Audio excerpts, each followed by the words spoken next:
It is. This is our balcony.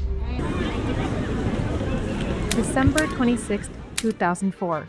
Edward Soo was on a holiday in southern Thailand with his stepfather, his mother, his then-girlfriend Emely Chai, and his 3 young sisters.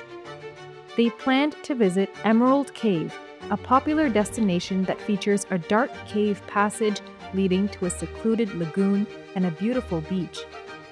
Before the day ended, all their lives had changed forever. Tragically, they bore witness to the 2004 Indian Ocean tsunami. And I heard a very loud sound.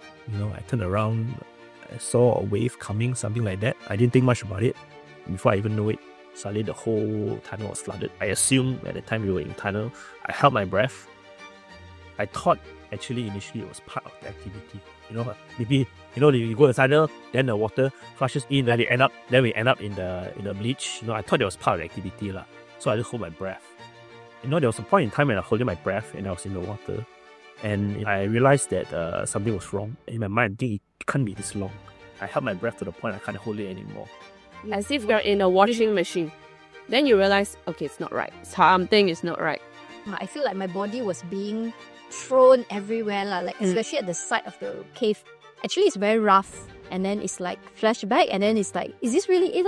Is this really the end of my life? Even before they had left for Thailand, Edward and Olivia's mother had felt uneasy and contemplated canceling the trip.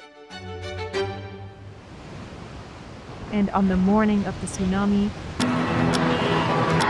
the family had overslept and were unaware that a major earthquake had taken place off the coast of Sumatra. Earthquake.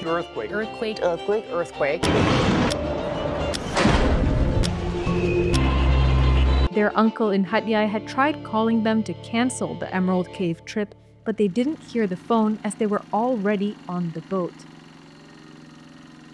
Although the Soo siblings were lucky to have survived the tsunami, their mother and stepfather weren't as fortunate.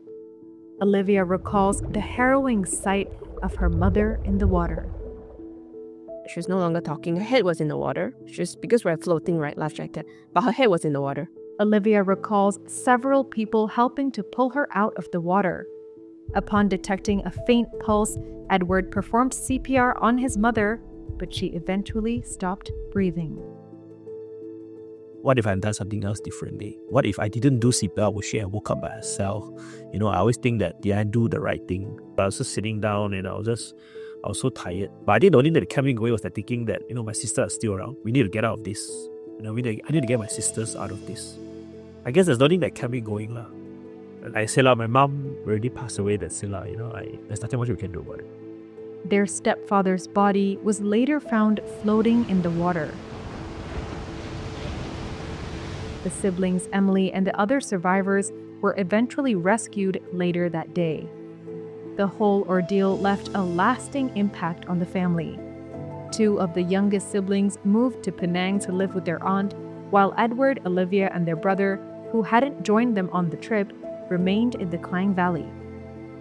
Over time, the family found the strength to rebuild their lives. Throughout the 20 years, when I look back, each of us are married. Yeah, even our youngest sister also is married. We have our kids. Things may not be ideal, but I would say we have gained back and we have been blessed with so much compared to where 20 years ago where we lost everything on the spot.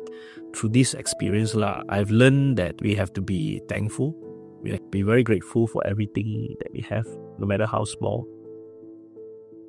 Theevya, Ragu, and Sheela Vijayan, FMT Lifestyle.